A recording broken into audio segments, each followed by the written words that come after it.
हमारी sharp weapon injuries पर बनी पहली वीडियो को YouTube ने केवल वयस्क दर्शकों के लिए रिस्ट्रिक्ट कर दिया था। इसका नतीजा यह हुआ कि वह वीडियो बहुत कम लोगों तक पहुंच पाई। लेकिन यह विषय इतना जरूरी है कि हर विद्यार्थी, हर वकील और हर पार्टी इस टॉपिक को समझ सके। इसलिए अब हम उस वीडियो को नए रूप में आपके सामने ला रहे हैं। इसमें ग्राफिक्स संबंधी तथा कुछ अन्य बदलाव भी किए गए हैं ताकि यह सभी दर्शकों तक बिना किसी रोक टोक के पहुंच सके। यह वीडियो क्रिमिनल ट्रायल इंजरीज की 4 भागों वाली श्रृंखला का दूसरा भाग है। पहली कड़ी में हमने ब्लंट फोर्स इंजरीज को फोरेंसिक और कोर्ट रूम दोनों दृष्टिकोणों से समझा था। इस कड़ी में हम शार्प वेपन इंजरीज पर गहन चर्चा करेंगे। शार्प वेपन्स यानी तेज धार या नुकीले हथियार जैसे चाकू, भाला, तलवार, कुल्हाड़ी, फरसा, सुआ आदि से उत्पन्न चोटें इसके तहत आती हैं। ये चोटें मेडिको लीगल प्रैक्टिस में बहुत महत्वपूर्ण हो जाती हैं। इनका विश्लेषण केवल वुंड की मॉर्फोलॉजी तक सीमित नहीं रहता कि उसको देखकर बताया जाए कि ये किस हथियार से मारा गया चोट है, बल्कि ट्रायल में वेपन्स की मैचिंग, असॉल्ट होने के पैटर्न और घटना के सीक्वेंस को स्थापित करने के लिए भी यह शार्प वेपन इंजरीज बहुत महत्वपूर्ण बन जाती है। सबसे पहले हम देखते हैं कि इंसाइज्ड वुंड्स या धार से बने सीधे घाव कैसे होते हैं। इंसाइज्ड वुंड किसी शार्प कटिंग वेपन से बनता है। इसकी फोरेंसिक पहचान होती है कि इनके क्लीन कट मार्जिन्स होते हैं। घाव के किनारों पर बनी हुई ब्रूजिंग की न्यूनतम चोट होती है क्योंकि सारा फोर्स तो काटने में लग जाता है। तो ब्लंट फोर्स इन हथियारों से शार्प एज वेपन से नहीं लगता। इनमें घाव की लंबाई घाव की गहराई से ज्यादा होती है। इंसाइज्ड वुंड के कारण हेयर और स्किन दोनों आसानी से कट जाते हैं, डिवाइड हो जाते हैं। अगर घाव केवल सतही है, सुपरफिशियल है, तो घाव के मार्जिन्स परस्पर गैप नहीं करते हैं, आपस में मिले रहते हैं और उनके बीच में कोई गैप नहीं होता। लेकिन डीप कट लगने से स्किन की नेचुरल इलास्टिसिटी के कारण स्किन में एक गैप बन जाता है। कोर्ट रूम में वेपन आइडेंटिफिकेशन के वक्त यह बहुत महत्वपूर्ण हो जाता है। उदाहरण के लिए चाकू या तलवार से बने इंसाइज्ड वुंड का शेप और साइज अलग अलग होगा। क्रॉस एग्जामिनेशन में डॉक्टर से यह पूछा जाना चाहिए कि उन्होंने वुंड एजेस को माइक्रोस्कोपिक रूप से देखा था या केवल नेकेड आई से उसको देखकर अपनी बातें लिख दी थी। माइक्रोस्कोपी वाली यह बात MLC में भी लिखी होनी चाहिए। यदि डॉक्टर कोर्ट में आके कहे कि माइक्रोस्कोप से देखा था, तो पूछिए कि यह कहां आपकी MLC में लिखा है। यह भी महत्वपूर्ण है कि डॉक्टर यह बात स्पष्ट करे कि वुंड की मार्जिन्स इरेगुलर हैं, जैसे कि ब्लंट फोर्स से आती हैं, या शार्प एज्ड और रेगुलर हैं, जैसे कि इंसाइज्ड वुंड में होती हैं। घाव के इरेगुलर मार्जिन्स हमेशा ब्लंट फोर्स से आते हैं और शार्प वेपन से घाव बिल्कुल क्लीन कट वाला होता है। यह आप लोगों को याद रखना चाहिए। क्रॉस एग्जामिनेशन करते हुए भी यह बात याद रखनी चाहिए। अगला आता है स्टैब वुंड्स, जो गहराई तक चोटें अंदर जाकर मारी जाती हैं। स्टैब या पंक्चर वुंड्स तब बनते हैं जब कोई पॉइंटेड ऑब्जेक्ट स्किन में पेनिट्रेट करता है, जैसे चाकू या बर्फ तोड़ने वाला सुआ।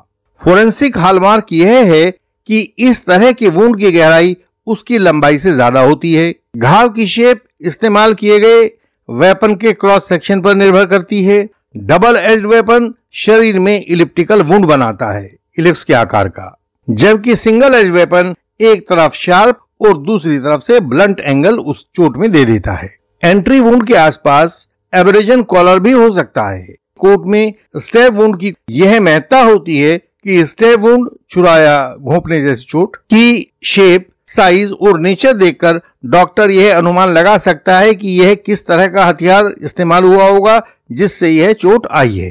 क्रॉस एग्जामिनेशन जब आप डॉक्टर का करें तो आपको यह पूछना चाहिए कि क्या उन्होंने वुंड की डेप्थ मेजर की थी, क्या उन्होंने वेपन की संभावित डायरेक्शन या एंगल ऑफ अटैक को नोट किया था, और क्या वुंड कैविटी को डाइसेक्ट करके कंफर्म किया था कि यह कितना गहरा है। यदि रिपोर्ट में केवल सुपरफिशियल बातें लिखी गई हैं, हाँ चोट लगी है, गहराई है, इतनी लंबी है, इतनी चौड़ी है, तो यह डिफेंस के लिए बहुत वरदान होता है और डिफेंस ये साबित कर सकता है कि वेपन आइडेंटिफिकेशन केवल एक तुक्का है, स्पेकुलेटिव है। डॉक्टर को ना तो वेपन दिखाया गया और ना ही डॉक्टर ने सही तरीके से अनुमान लगाया है जो शास्त्रीय तरीके से लगाया जाता है।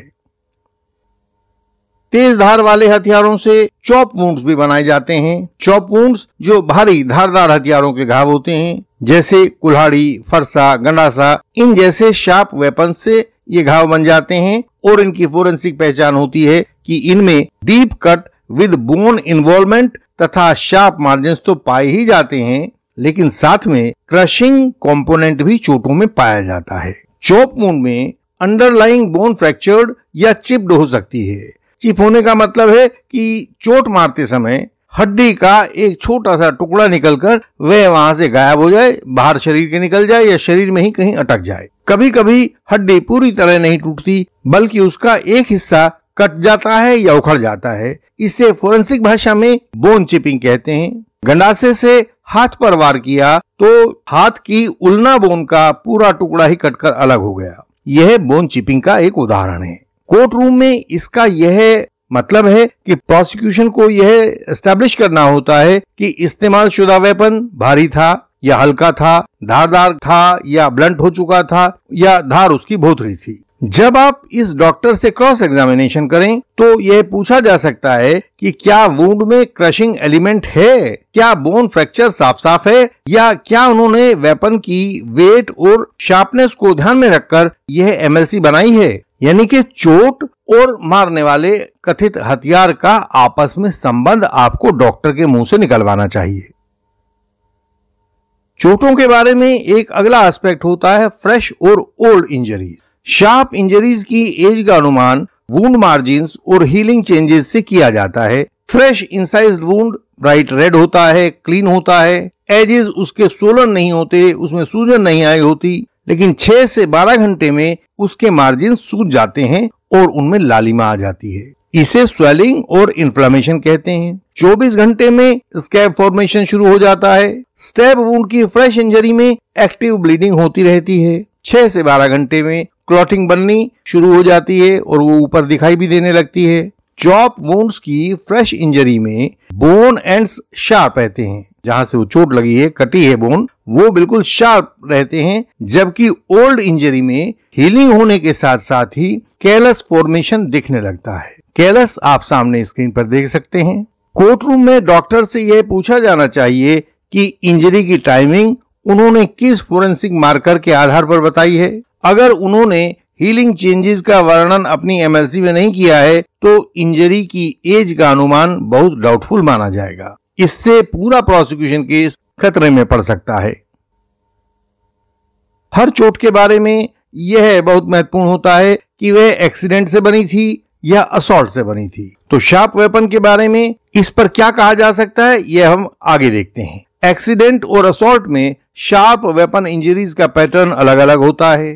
एक्सीडेंट में वुंड्स इरेगुलर और एक्सीडेंटल साइट्स जैसे हाथ या पैर पर होते हैं। कई बार डिफेंस टाइप पैटर्न भी देखने में मिलते हैं। किसी ने तलवार मारी, हाथ से रोका तो हाथ के नीचे वाले हिस्से पर पोस्टीरियर पोर्शन पर चोट लग गई। किसी ने कुल्हाड़ी मारी, हाथ से रोकी तो हाथ के पोस्टीरियर पोर्शन पर उसमें इंसाइज्ड वुंड बन गए। असॉल्ट में वुंड्स अक्सर वाइटल पार्ट्स पर होते हैं, जहां वो खास तौर से देखकर और जानबूझकर मारे जाते हैं, जैसे चेस्ट पर, एब्डोमेन पर, नेक पर। ये टारगेटेड वुंड्स होते हैं। एक्सीडेंट में वुंड्स सिंगल और रैंडम हो सकते हैं, जबकि असॉल्ट में मल्टीपल, पैरेलल या क्लस्टर्ड इंजरीज मिलती हैं। क्लस्टर्ड इंजरीज होती हैं एक साथ बहुत सारी इंजरीज मारी जानी। कोर्ट रूम क्रॉस एग्जामिनेशन में डॉक्टर से यह पूछा जाना जरूरी है कि क्या यह इंजरी किसी एक्सीडेंटल टूल स्लिप से हो सकती है या केवल इंटेंशनल असॉल्ट से आई लगती है आपको, और अगर आपको ऐसा लगता है तो वो फोरेंसिक मार्कर्स कौन से हैं जिससे आपने यह नतीजा निकाला है। अगर डॉक्टर एक्सीडेंटल पॉसिबिलिटी को भी सहमति दे दें तो प्रोसिक्यूशन की कहानी इससे कमजोर हो जाती है। अब हमें ये देखना है कि इसमें जब आप एक्सपर्ट लेवल का क्रॉस एग्जामिनेशन करेंगे तो डिफेंस काउंसिल के तौर पर आपकी क्या स्ट्रेटेजी होनी चाहिए। शार्प वेपन इंजरीज में डिफेंस को हमेशा इस पॉइंट पर सवाल पूछना चाहिए कि क्या वेपन और वुंड का साइज, शेप साइंटिफिकली कोरिलेट करता है, आपस में उनका कोई संबंध दिखाई देता है। क्या डॉक्टर ने कथित वेपन का एंगल ऑफ अटैक या डायरेक्शन नोट किया था कि किस एंगल पर चोट लगी होगी? क्या डॉक्टर ने कैविटी एग्जामिनेशन किया था या क्या वुंड की मार्जिन्स को फोटोग्राफिकली प्रिजर्व किया गया था या नहीं किया गया था? फोटोग्राफिकली प्रिजर्व करने का मतलब होता है कि क्या आईओ ने या डॉक्टर ने उस वुंड की फोटोग्राफ बनाई थी?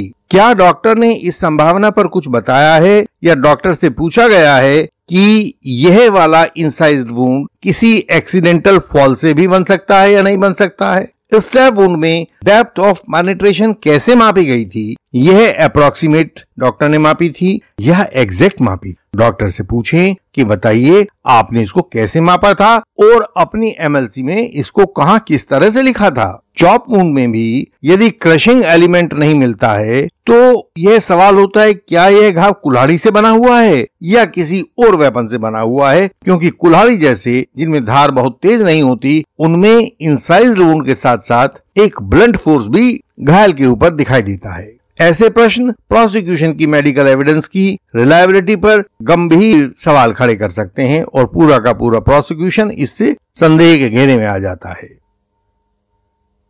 तो अगला सवाल है कि डॉक्टर के उत्तरों की साइंटिफिक परख कैसे की जानी चाहिए? डिफेंस की स्ट्रेटेजी होती है कि डॉक्टरों के उत्तरों को साइंटिफिक बेंचमार्क से परखा जाए। अगर डॉक्टर कहे कि स्टैब वुंड 6 घंटे पुराना है तो डिफेंस को स्टैब वुंड की एज डिटर्मिनेशन पर पूछना चाहिए कि क्लॉटिंग और टिश्यू रिएक्शन का एग्जैक्ट मार्कर क्या आपने नोट किया था। अगर डॉक्टर कहे कि वुंड तलवार से बना है तो डिफेंस को यह बात जरूर पूछनी चाहिए कि उन्होंने वुंड की एजेस को कंपेयर किया है क्या। और अगर डॉक्टर ने वेपन का एग्जामिनेशन ही नहीं किया है तो उसका ओपिनियन वीक हो सकता है। अभी हमने पिछले दिनों एक पोस्टमार्टम डॉक्टर को क्रॉस किया था तो उसमें भी हमने यही दिखाया था कि डॉक्टर के सामने तो कभी वेपन ऑफ ऑफेंस आया ही नहीं है। उसका लिंक आप यहाँ इस केस के डिस्क्रिप्शन में देख सकते हैं। कोर्ट रूम में यह दिखाना और साबित करना बहुत जरूरी है कि मेडिकल ओपिनियन केवल एक संभावना मात्र है। किसी भी मेडिकल ओपिनियन में कोई अनिवार्यता नहीं होती कि केवल इसी तरीके से यह सत्य है। संभावना है, एक संभावना यह है, दूसरी कुछ और संभावना भी हो सकती है। और अब हम अंत में शार्प वेपन इंजरीज की निर्णायक भूमिका के बारे में देखते हैं। कई बार क्रिमिनल ट्रायल में शार्प वेपन इंजरीज हत्या या गंभीर हमले की कहानी का आधार होती हैं। अगर प्रोसिक्यूशन वेपन और वुंड के बीच की फोरेंसिक मैचिंग सही से नहीं कर पाता है तो डिफेंस को प्रोसिक्यूशन स्टोरी में स्ट्रॉन्ग डाउट दिखाने का अवसर मिल जाता है। इंसाइज्ड वुंड की लंबाई का उसकी चौड़ाई से अधिक होना, स्टैब वुंड की डायरेक्शन का पता लगना, चॉप वुंड के साथ क्रशिंग एलिमेंट भी मौजूद होना, ये सब ऐसे डिसाइसिव फैक्टर हैं जो पूरे के पूरे ट्रायल का रुख मोड़ कर रख देते हैं। कोर्ट में जब प्रोसिक्यूशन की कहानी इंजरीज से मेल नहीं खाती तो अक्यूज्ड को बेनिफिट ऑफ डाउट मिलना बिल्कुल आसान और स्वाभाविक हो जाता है। इसी कारण से शार्प वेपन इंजरीज का गहरा अध्ययन हर एक क्रिमिनल डिफेंस लॉयर को करना अनिवार्य है, जिससे उनकी डिफेंस स्ट्रेटेजी बहुत मजबूत हो जाती है और आरोपी को इसका लाभ हमेशा मिलता है। इंडियन लीगल सिस्टम की सेवाएं सिर्फ उनके लिए हैं जो अपने केस को लेकर गंभीर हैं। हमसे जुड़ने का पहला कदम है हमारा मेंबर बनना, और मेंबर बनते ही हम आपके केस की तह तक जाते हैं। आपके द्वारा दिए गए डॉक्यूमेंट्स को हमारे अनुभवी एडवोकेट्स पढ़ते हैं, हर पेज को समझते हैं, हर दलील को परखते हैं और फिर आपको बताते हैं आपका केस इस वक्त कहां खड़ा है और उसमें क्या क्या चुनौतियां हैं और आगे कौन कौन से कदम आपके केस की सफलता के लिए उठाने जरूरी हैं। हम यह भी स्पष्ट करते हैं कि क्या आपके केस में क्वैशिंग या डिस्चार्ज पाना संभव है या इस केस में ट्रायल होना अनिवार्य है, और यदि ट्रायल होना अनिवार्य है तो फिर किन किन गवाहों को किन किन बिंदुओं पर क्रॉस के द्वारा तोड़ा जाना है और वह कैसे संभव हो पाएगा। यह सब भी सिर्फ हमारे मेंबर्स को बताया जाता है। इसके बाद फाइनल आर्गुमेंट्स की तैयारी और उसकी प्रस्तुति होती है, प्रेजेंटेशन होता है। यह भी हमारी रणनीति का हिस्सा है। अगर आप भी चाहते हैं ऐसा गहराई वाला लीगल सपोर्ट आपको मिले, आपके केस में मिले, तो आज ही आप हमारे मेंबर बनिए। सामने दिए गए QR कोड को स्कैन करिए या फिर वहीं पर दिए गए लिंक को क्लिक कीजिए। फीस देकर हमारे मेंबर बन जाएं। तब आप अपने केस को समझ पाएंगे, संभाल पाएंगे और जीत पाएंगे।